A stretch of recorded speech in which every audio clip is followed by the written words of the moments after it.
Hello there, my hobo-loving friends. Short of the Max Extreme here. That's Hobo. We're not getting flagged on anything. And Ghost Hunter Dave here, riding the rails. That's right. Together we train hop as Imperius Rex. Rock Candy Mountain, brought to us by Kyle Stark. 8 issues collected over the course of 2 volumes. Not one, Troy. 2? I recently learned that. Yeah, when we were ready to record, and you're like, so, did you read both of them or just the one?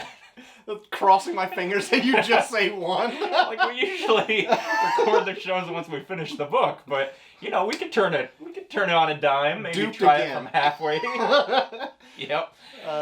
So this was put out by Image Comics, you alright? Yep. Alright. Just reliving past mistakes. Oh boy.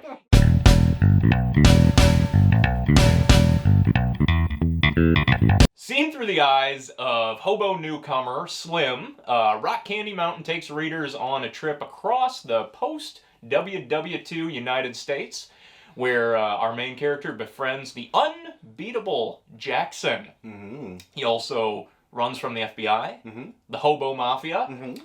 and wouldn't you know it, he even eludes old Scratch himself, the devil. The devil. That's right. Ah, Beat you to the it. devil. That's it. Maybe it's because we've been reading a lot of really deep, kind of depressing books lately that this was just... A breeze? It was. It was wonderful. Yeah, it was a great breath of fresh air.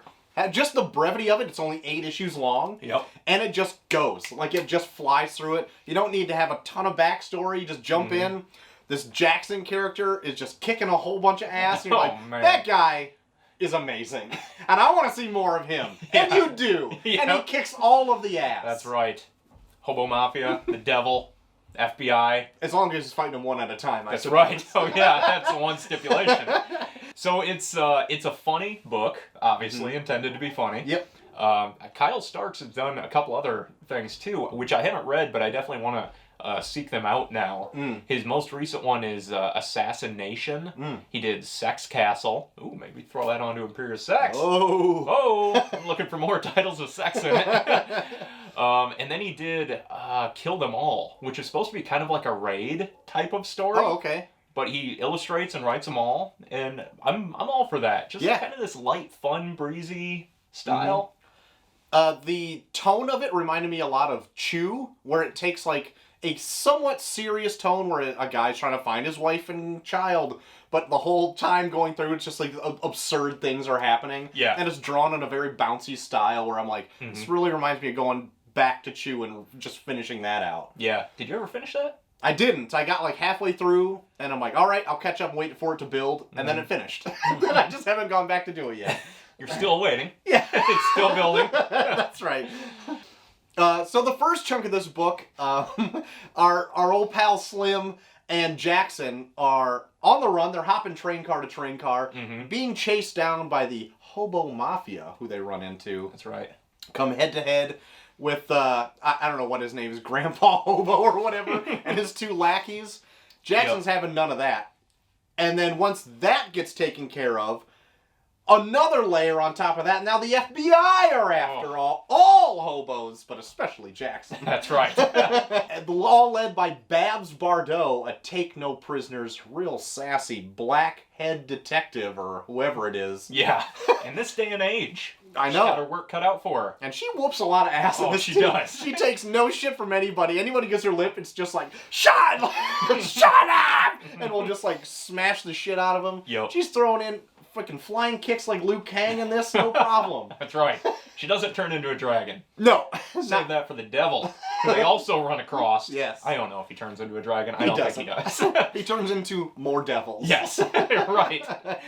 But you find out that he was the one that granted Jackson with this unbeatable power where he can beat any one man in a fight, but they have to be one at a time. So he can fight a bunch of people as long as they're lined up. Right. You overpower him, you're going to overpower him. Got him. Showing at the very end where the devil duplicates himself to do the old kneel behind, push the guy over his back trick.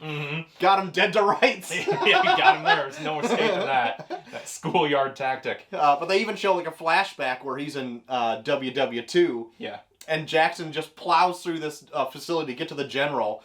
And he's like, how do you get in here? This is high security. Looks outside. Everyone's got their shit kicked in. Yeah. It's like, holy cow, well, I got a plan for you. And it's probably just to go kill Hitler or whatever. Yeah. And it is. So he plows in there as a one-man army, takes care of everything, where Hitler's got, I guess, like, the spear of destiny. Yeah. Yeah. This has come up so many times in like all the books that I've been reading lately. The Spear of Destiny really is kind of up there with the Hand of Glory, where like all of a sudden everything we read featured the Hand of Glory. Yeah. I think during our Hellboy stint there, yep. which we're coming back to. Don't worry about it.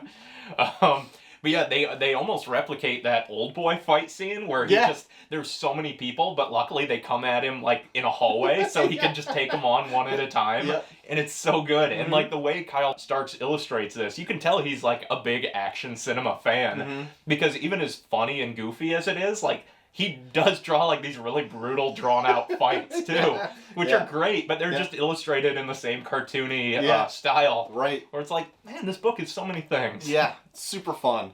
All the while, Jackson is looking for his wife and daughter, and trying to head to this mysterious place called Rock Candy Mountain. Mm-hmm. That's his end game right there. That's right. He's got a map that no matter where it's pointed, it's always the compass is always directing him towards Rock Candy Mountain. Mm-hmm. Until he finally gets there, meets a run-in with old Hornhead himself. The devil. The devil. Has a little kerfuffle there with him. Mm-hmm. And maybe at the end finds his answer? We'll see. I don't want to... Rock Candy Mountain. Rock Candy Mountain. Yeah. Does he find it? Read it. It's great. Yeah. And it has a great ending, too. Where, like, not to spoil anything, but it doesn't give you all the answers, but it's like, oh, that was better than I expected, actually, for a wrap-up. The devil in this is hilarious. He's so good. And, like, also very out of touch with human things. He's chasing him through a cornfield, which is equal parts terrifying and hilarious, as he's leaping through the stalks, and then he comes down, and he's like, he grabs an ear of corn, and he's like, so what is this? Do they eat this? It's like, this world. I just don't understand. And then back at it. So a lot of this book is fighting. Oh, yeah. Jackson's the one to beat. You bet he is. He comes across a couple other people that are equally... formidable? Yeah, thank you. I wasn't getting there, but we're only half a beer in, so they don't quite roll off the tongue yet. One guy was 100 Cat, who was a good bare-knuckle boxer. And I love it. I say, why do they call you 100 Cat? And he's like, because fighting me is like fighting 100 cats. The guy says, is that scary? And he's like, man, that's 2,000 pounds of cat. That's like 800 claws. And the great thing about this, too, is, like, just the wordplay in it. Like, there's a ton of great lines, some of them repeated all throughout this book. Like, one of my favorite that comes back at the end, I don't fuck with bugs. Yeah, Jackson doesn't fuck with bugs. Nope. When he's just wiping out a boxcar full of bad guys, the narrator, the main guy, is like, he's got punch diarrhea, and their faces are the toilet bowls. That was by far my favorite line in it. Where I had to go back and reread it because I think I started laughing halfway through the sentence. Punch diarrhea is the favorite thing in the world. And then there's also this fight at the end, too, where they're on the top of the train and... get this schmutz off my face. So they're at the top of the train, and he's just cutting through these FBI agents, and he gets to this last one. The guy's like, stop! He's like, what? He's like, I have horrible hemorrhoids. If you hit me, they will explode. It's gonna feel like I'm split in half. And then Jackson's like, well, I don't really know what to do. I've never been approached like this before. Yes. And then the guy turns on him, and Jackson kicks him off the bridge, and you just hear like pop, pop, pop. He's going, It's great stuff. So overall, a good read, and a great recommendation from one of our patrons. Was it Ian? Ian McClellan. Joined one of our Patreon tiers and recommended the book for this episode. That's right. Long time ago. We're just now getting to it, but we enjoyed it, Ian. Thanks for the recommendation. Makes me want to read more from Mr. Starks. Yeah. Good reco. Mm-hmm. So if you would like to actually recommend a book for the show, please join our Patreon tier, and you may do so at our leisure. Yes. We plan a lot of things out That's right. ahead of time. So many events. So, have you read Rock Candy Mountain? Let us know in the comments below what you have thought of this book, and if you're looking forward to maybe picking it up now after our review. I would hope so. Yeah, it's great. Kyle Starks owes us. It's great, and it was nominated for a bunch of Best of awards. Was it? Yeah. Yeah. Yeah. Good. It was fun. It was fun, light, It was action-packed romp. Yes, all of those are correct, and I didn't know where it was going to go. You had me on the hook. You nailed it. Thanks. But until next time, when we may dive into more indie titles such as Rock Candy Mountain, I've been Troy to the Max Extreme. And I, Ghost Hunter Dave. And this has been IMPERIUS REX. We'll see you next time. Bye-bye.